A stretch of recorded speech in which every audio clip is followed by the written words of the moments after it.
Vamos receber agora o deputado federal Carlos Zaratini, do PT de São Paulo. Bem-vindo, Zaratini, tudo bem?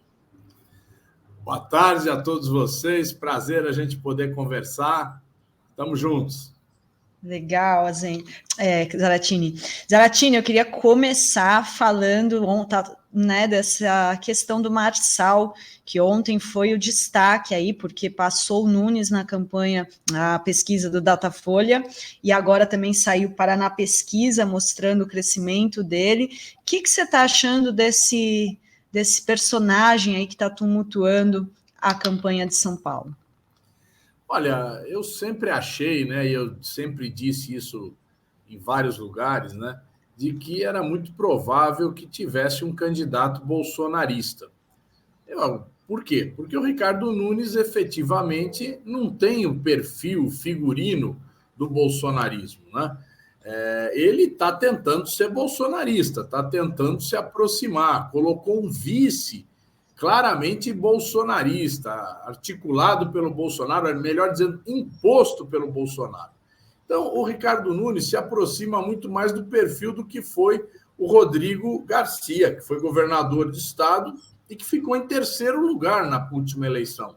Então, existe essa possibilidade, né, de que a candidatura dele cresça e tire do segundo turno o Ricardo Nunes. Então, eu acho que existe um perfil de eleitor aqui em São Paulo, como em muitos lugares do Brasil, na maior parte do país, que é o bolsonarismo fanático, né?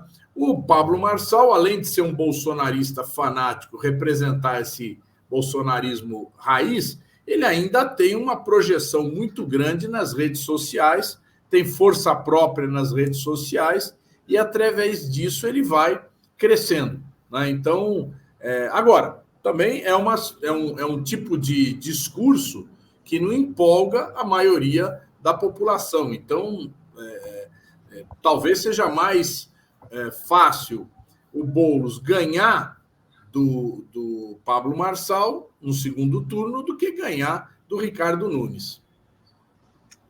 Eu tenho essa impressão também, que talvez até role uma frente ampla anti-Marçal, né? Porque entregar uma cidade, maior cidade do país, para alguém como ele é uma loucura, né, Zaratini? Já é uma loucura a quantidade de intenção de voto. Imagina, né? Eu acho que pode ser que tenha um movimento pró-Boulos, né? Maior, além dos que já estão com Boulos. Nós tivemos na eleição para presidente, o Lula ganhou aqui no primeiro e no segundo turno.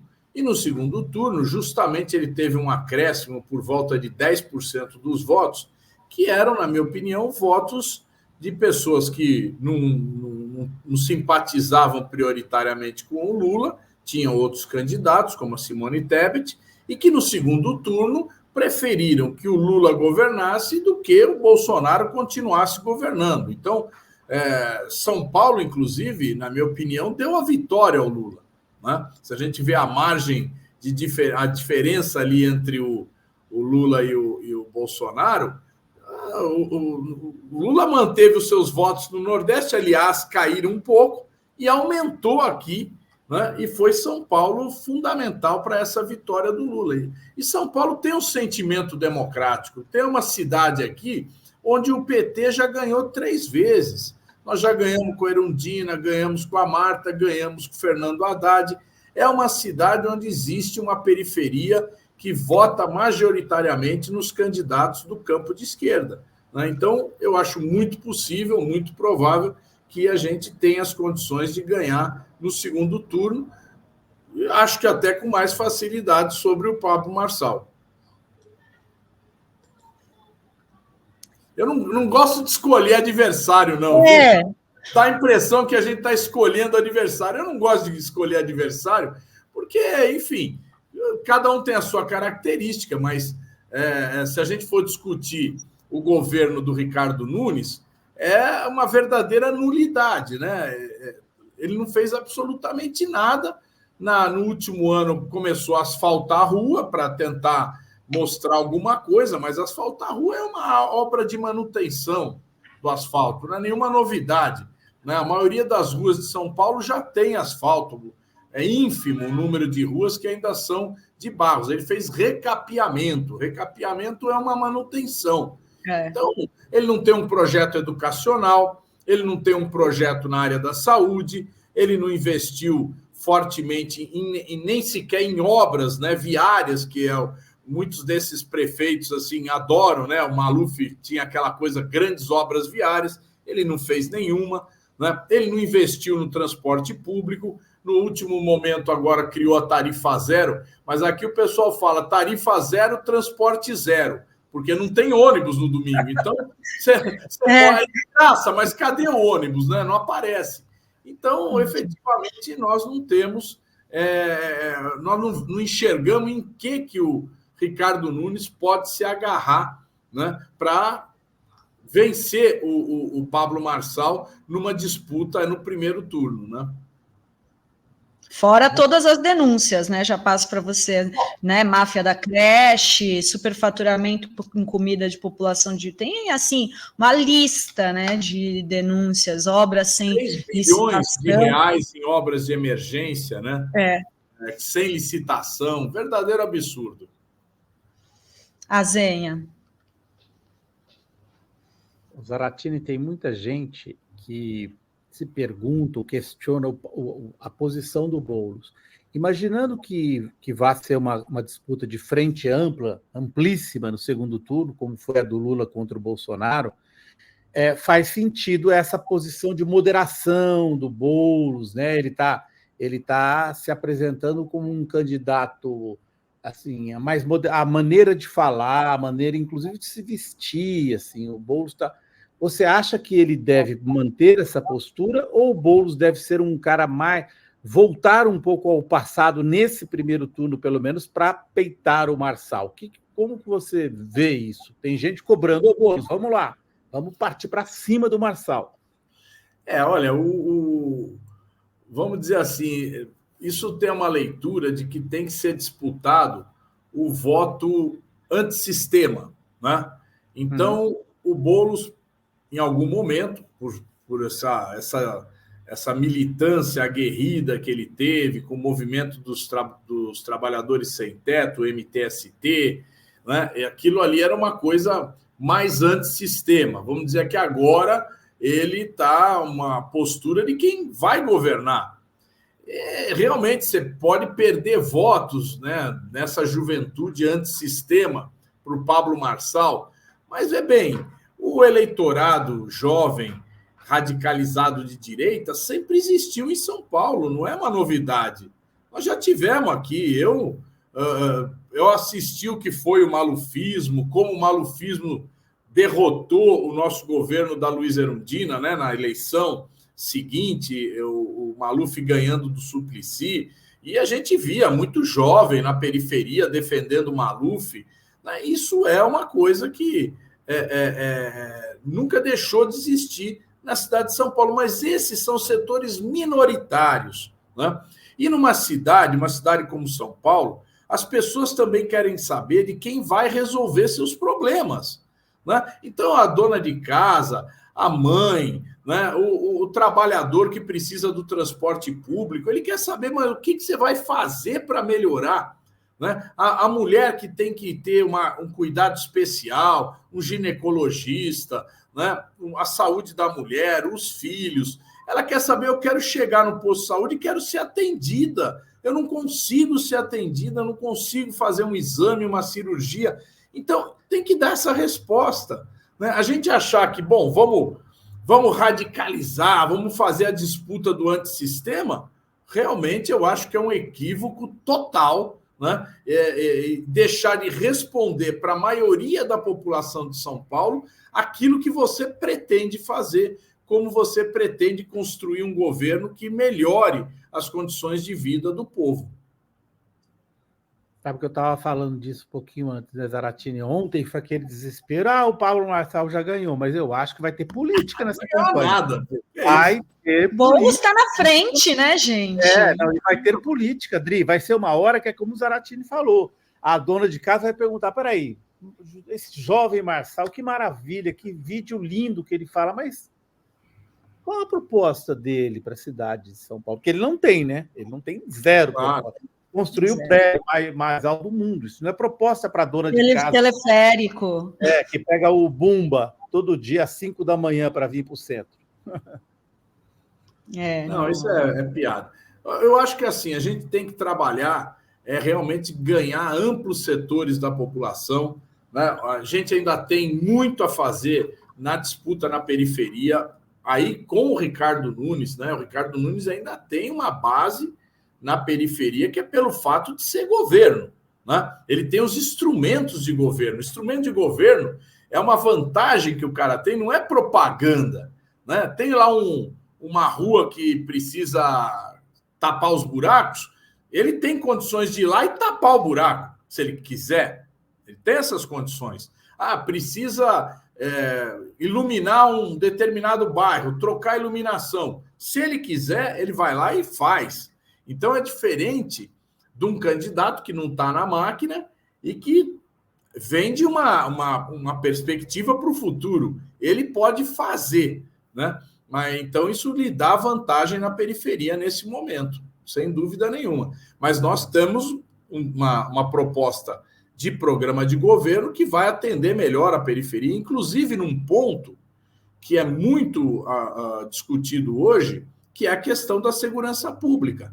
O Boulos tem uma proposta de segurança pública através da ampliação da Guarda Municipal, né, de uma Guarda Municipal mais ativa, né, de uma Guarda Municipal que vai cuidar da porta das escolas, que é uma preocupação das mães, de manhã, de tarde e de noite, né? Hoje tem muitas mães e pais que não querem que seus filhos vão para a escola à noite, com medo de que eles sejam assaltados, né? E, ao mesmo tempo, entre esses horários de entrada e saída, vai estar cobrindo as principais ruas dos bairros, vai acompanhar o que está acontecendo no bairro. Então, o Boulos tem uma proposta que até hoje o Ricardo Nunes, né, com todo esse discurso dele de segurança que ele fala, ele nunca mexeu nesse ponto, né? Então, nós temos uma proposta efetiva para melhorar a segurança pública da população da periferia, que é onde precisa. Lembrando que, apesar, exatamente, né, da segurança ser uma atribuição estadual, tem a GCM, dá para fazer, né, algumas coisas sim. E a Polícia Militar, Adriana, ela não existe na periferia. A Polícia Militar, ela existe no centro, né? A Polícia Militar não cuida da periferia. Quando vai na periferia, é para esculachar o jovem, é para maltratar o jovem, que é geralmente uma pessoa negra de baixa renda. Exatamente. Então, eles vão lá para fazer isso, para apavorar, como diz o povo, né? É isso mesmo. E, Zaratini, mudando um pouco de assunto, eu queria te perguntar como que você viu aquele vazamento para a Folha daquelas mensagens do ex-assessor do Alexandre de Moraes, esses ataques contra o Moraes. Olha, primeiro, o Moraes já abriu um inquérito para ver como vazou, né? Tem uma suspeita muito forte que seja a própria Polícia Paulista que tenha feito esse vazamento, né? Eu não sei dizer, não tenho certeza, mas está sendo investigado isso também, né? E a gente tem uma consequência, tentaram, vamos dizer, criar uma nova Vaza Jato, né? Criar um novo escândalo de que o Moraes não estaria seguindo os procedimentos. Agora, é evidente, é uma coisa clara, ele ocupava naquele momento 2 cadeiras. Ele era ministro do Supremo Tribunal Federal e presidente do Tribunal Superior Eleitoral. Então, ele tinha 2 funções. E como ele diz, bom, eu preciso fazer um ofício para mim mesmo, então, existe essa informalidade, né, que é normal, mas isso, em hipótese alguma, vai caber qualquer tipo de anulação de processo.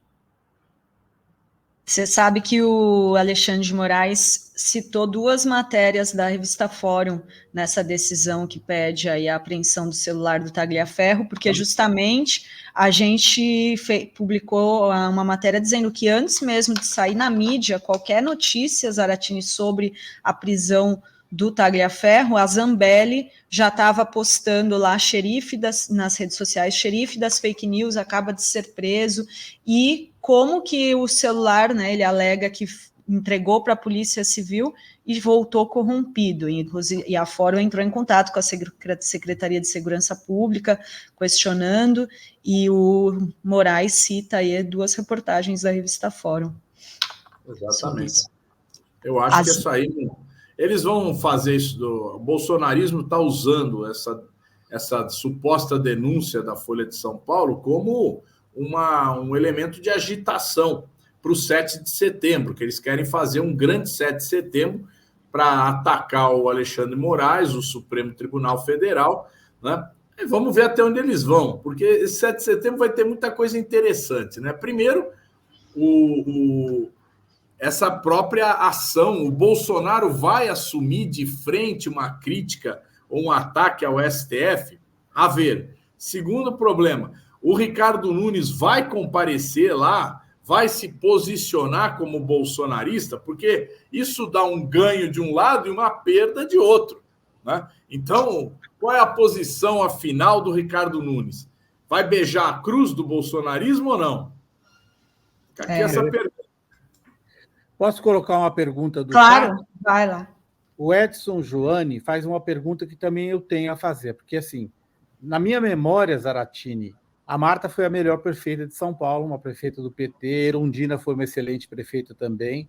E aí a pergunta: bom dia a todos. Zaratini, por favor, você não acha que a Marta já deveria estar mais presente na campanha, nas redes principalmente? Ela tem um feedback importante para a nossa cidade.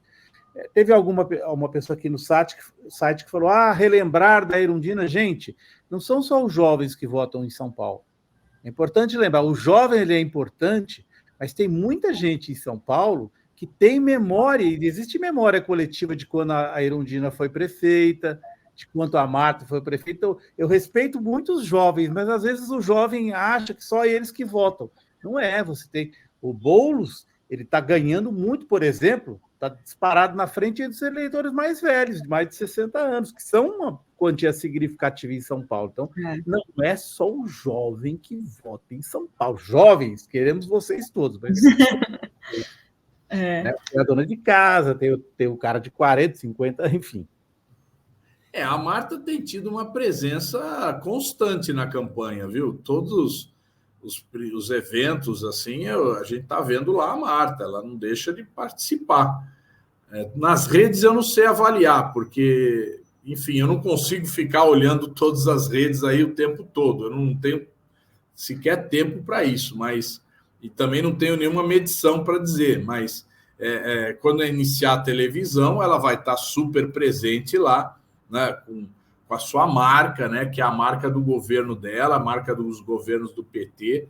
Então, não tenha dúvida, não, que a Marta está participando e está, no meu modo de ver, está participando muito bem. Não estou vendo, assim, nem ela se escondendo, nem ninguém querendo esconder ela. Muito pelo contrário, ela é um ativo importantíssimo da campanha.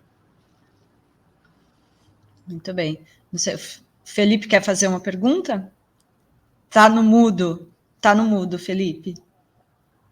Primeiro, eu queria pedir desculpas, deputado. Eu acho que, não sei se foi explicado, meu pai está internado e eu saio de vez em quando para falar com os médicos no telefone. Ele está internado aí em São Paulo, inclusive, e aí é uma situação difícil aqui. Mas a minha pergunta é sobre o que você falava das redes sociais, que você não acompanha muito. Eu e o Azen, a gente tem sempre aqui uma boa discussão, sadia, sobre o que ganha a eleição, e a gente tem uma alquimia aqui, que parte é a linguagem e boa parte dela é a política. Uma coisa sem a outra não vence eleição. E eu tenho visto, eu vi na campanha do Boulos na eleição passada, que a linguagem era muito acertada, e o Azen me lembrou algo muito assertivo, porque a política também é muito acertada, porque o Boulos tem muito boas propostas para São Paulo, porque o Boulos conhece a cidade de São Paulo, assim como a Marta também, que já foi prefeita. E aí, Zaratini, eu sei que você não acompanha as redes, mas a minha pergunta é mais geral, não é só sobre a eleição de São Paulo.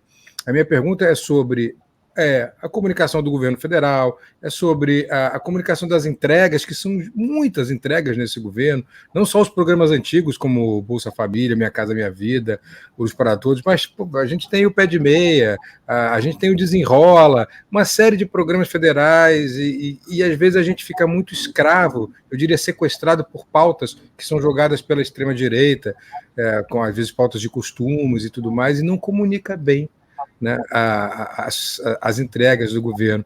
Como é que você vê essa questão, Zaratini? A gente pode melhorar nisso? Se dá para fazer uma meia-culpa ou não? Isso aí realmente é uma confusão só causada pela extrema-direita e não há nada que a gente possa fazer em termos de usar a linguagem certa, conseguir comunicar as entregas do governo. Eu não sou especialista em comunicação, então eu não sei nem dizer qual seria a linguagem certa, né? Mas o fato, no meu modo de ver, uma das coisas que, vamos dizer assim, complicam a comunicação é que a gente tem muitos programas e a gente quer apresentar vários programas ao mesmo tempo. Então, isso cria quer dizer, nenhum programa efetivamente cola, né? Porque agora a gente está vendo que com o programa Pé de Meia, pelo menos eu tenho visto na televisão, o governo fez uma carga forte. Hoje, você, em qualquer bairro que você conversa, você fala do Pé de Meia, as pessoas sabem o que é o Pé de Meia, né? Os jovens já estão recebendo recurso. Então, é uma coisa que, vamos dizer, arredondou. Então, eu não sei se se é possível fazer isso com todos os programas, mas eu acho que o governo, na sua propaganda institucional, deveria ter um foco mais forte de cada vez em cada programa, porque misturar um monte de coisa, né? Tem dia que o governo anuncia 3 coisas, né? É bom, claro, é ótimo anunciar 3 coisas, significa que o governo está trabalhando, mas do ponto de vista da comunicação, eu que não entendo nada, acho que fica confuso. A outra questão é que tem uma parte da comunicação que não é essa comunicação institucional, que é a comunicação do embate político.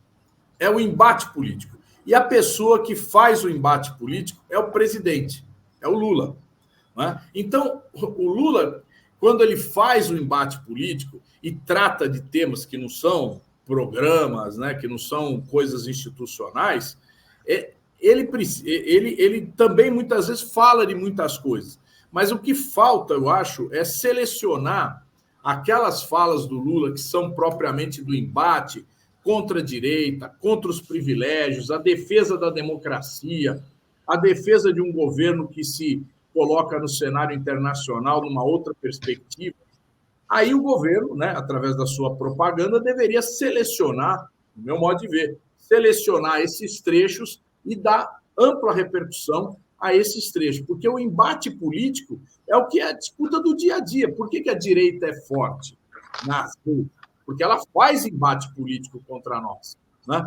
E ela pega um determinado tema e maçaroca aquele tema lá. Por exemplo, o Boulos usa drogas, cheira a cocaína. Ficaram lá dias, esse Pablo Marçal falando a mesma coisa, né? Então, nós temos que bater do outro lado, né? A gente tem que responder, né, as críticas políticas, as críticas às denúncias.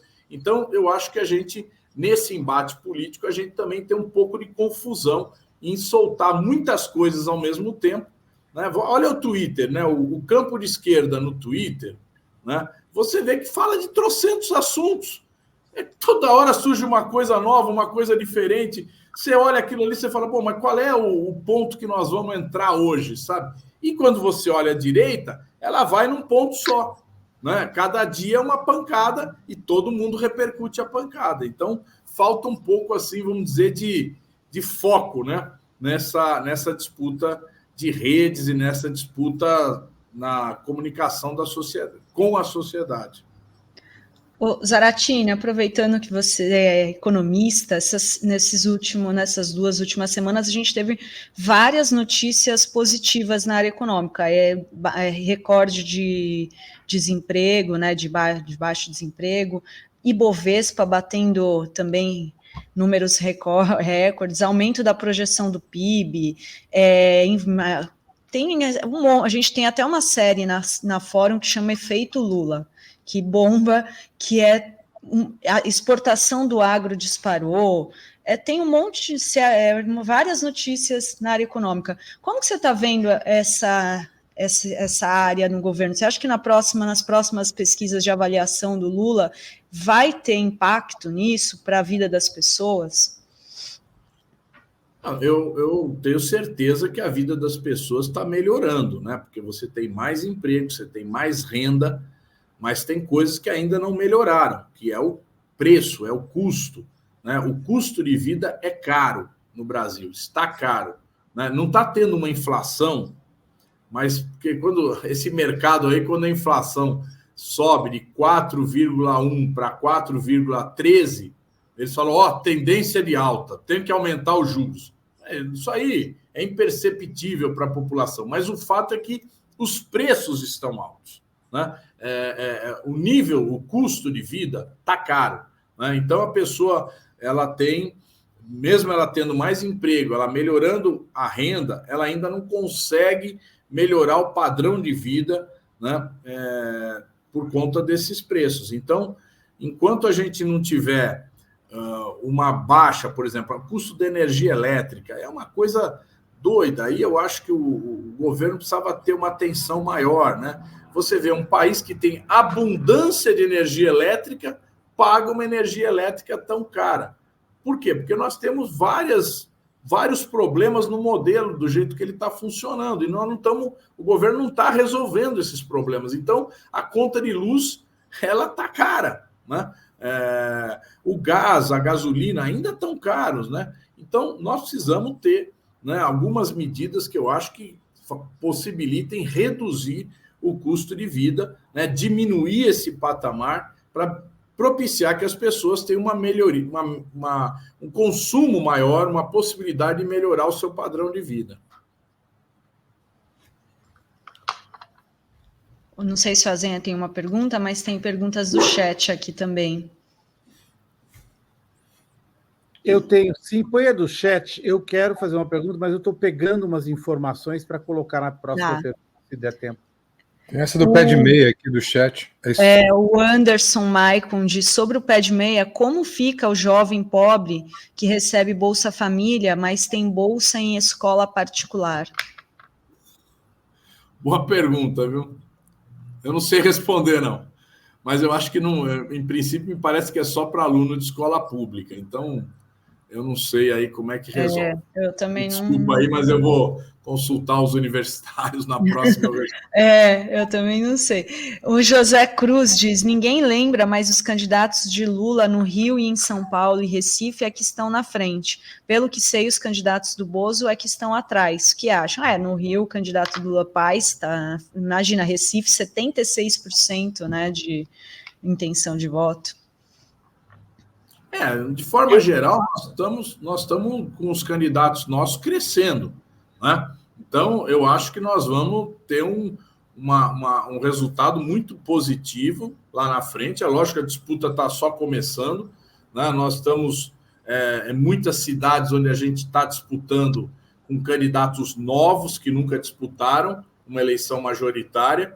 Isso, evidente, demora para o eleitorado saber quem é o candidato, mas eu tenho certeza que nós vamos ter resultados importantes aí. Não só com aliados, mas até com próprios candidatos do PT em muitas cidades. Zaratini, eu queria lhe fazer uma pergunta sobre notícias que estão circulando com muita força. A gente mais cedo mostrou o vídeo da Tabata Amaral, né?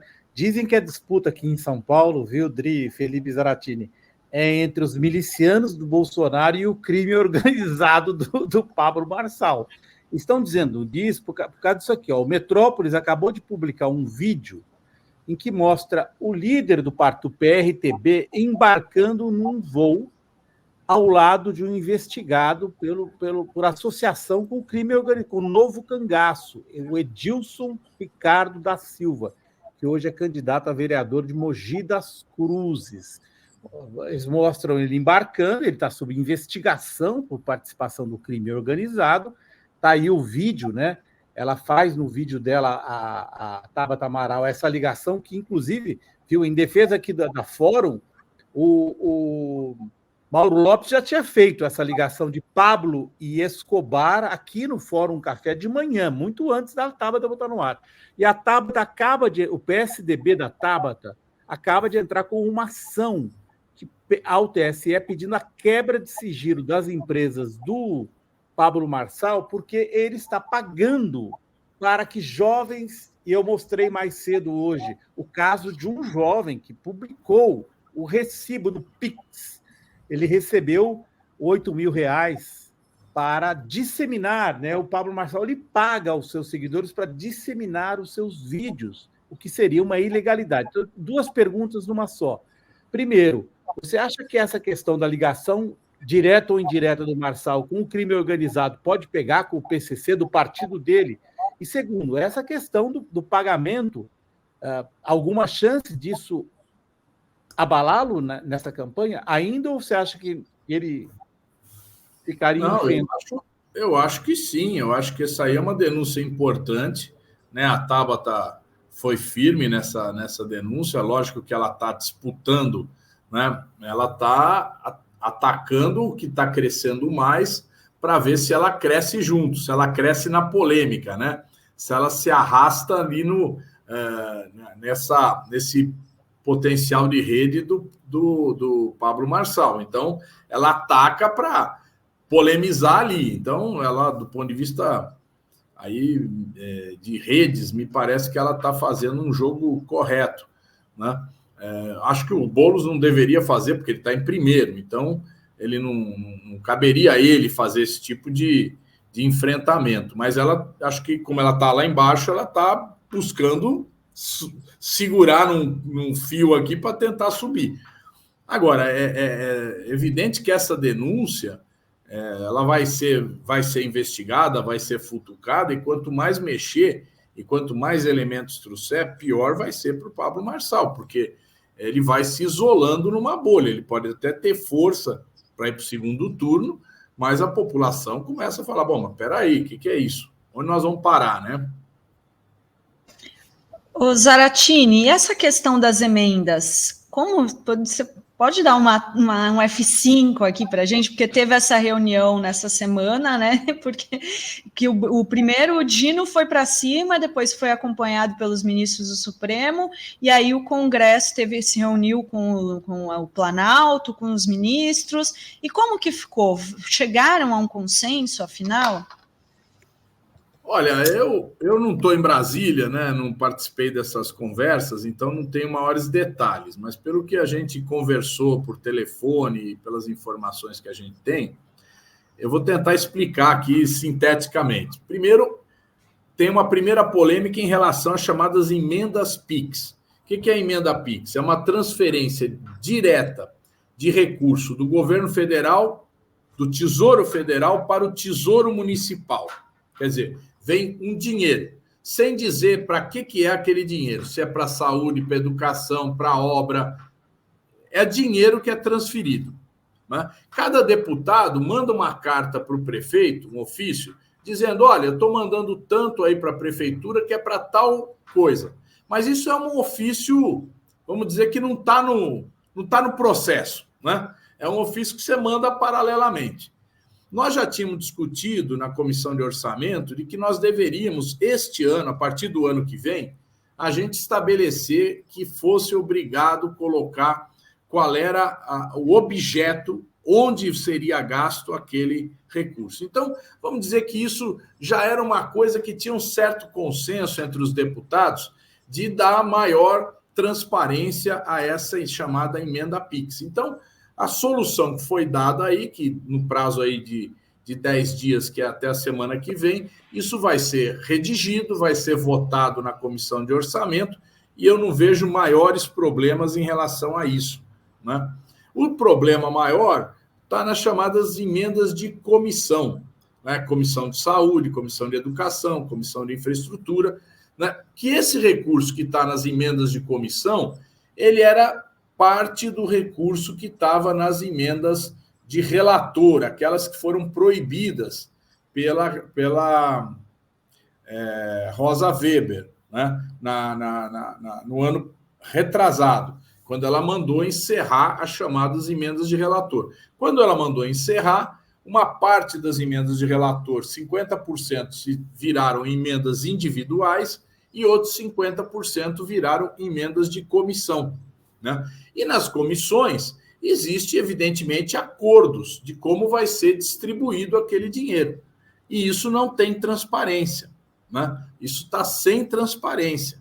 Então, a grande discussão que vai se dar nos próximos dias é como dar transparência a essas chamadas emendas de comissão, né? Por que é uma cidade X e não a Y, né? Por que foi para cá e não para lá?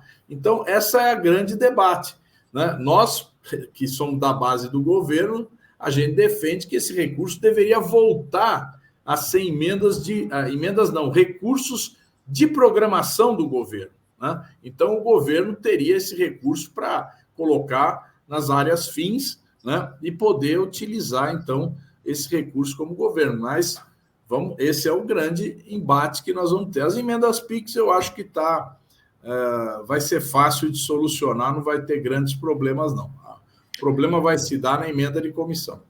Tem uma consequência disso, Zaratini, que a gente viu na Comissão de Constituição e Justiça, que é presidida por uma deputada do PL, que parece ser uma retaliação a esse acordo com o Supremo, que são esses três projetos que limitam, 3 PECs, aliás, que limitam o poder do Supremo. As 3 relatadas por bolsonaristas que foram direcionados pela presidente da Comissão de Constituição e Justiça. Uma, se não me engano, está com o príncipe Luiz Felipe Bragança, o outro com o Felipe Barros, e uma terceira com o terceiro bolsonarista. Até são 2 PECs repetitivas. Uma delas me parece muito grave, que dá o poder ao Congresso de reverter decisões do Supremo Tribunal Federal. Como é que você vê essa retaliação? Isso vai prosperar? Olha, uma das PECs lá que eles colocam é sobre decisões monocráticas. Isso praticamente o próprio Supremo já resolveu, porque à medida que tem uma decisão monocrática, se estabeleceu um prazo para que o colegiado referende ou não essa posição, né? Então, isso o próprio Supremo já encaminhou. O que é um verdadeiro absurdo é você dar o direito ao Congresso de anular uma decisão do Supremo.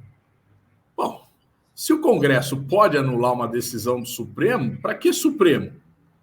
Certo? Para que Supremo? Então você bota lá o próprio Congresso, certo? O próprio Congresso vai julgar divergências.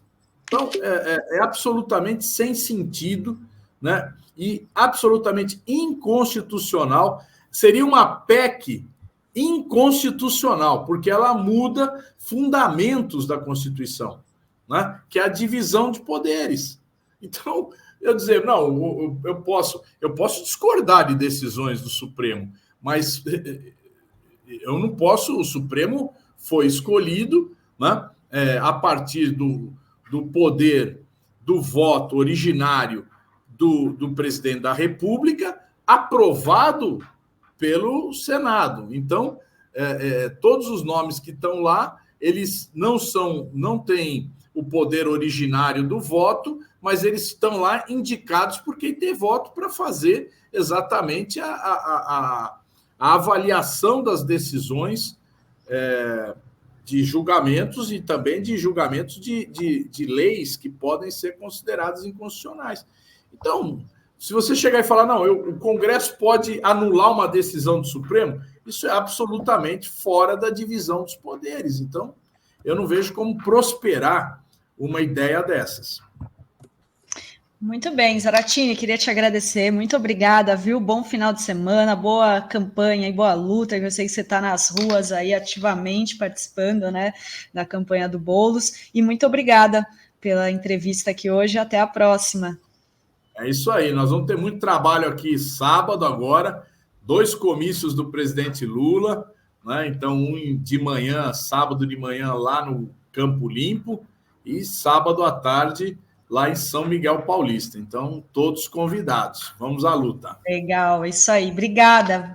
Um beijo para você. Até. Beijo. Tchau, tchau.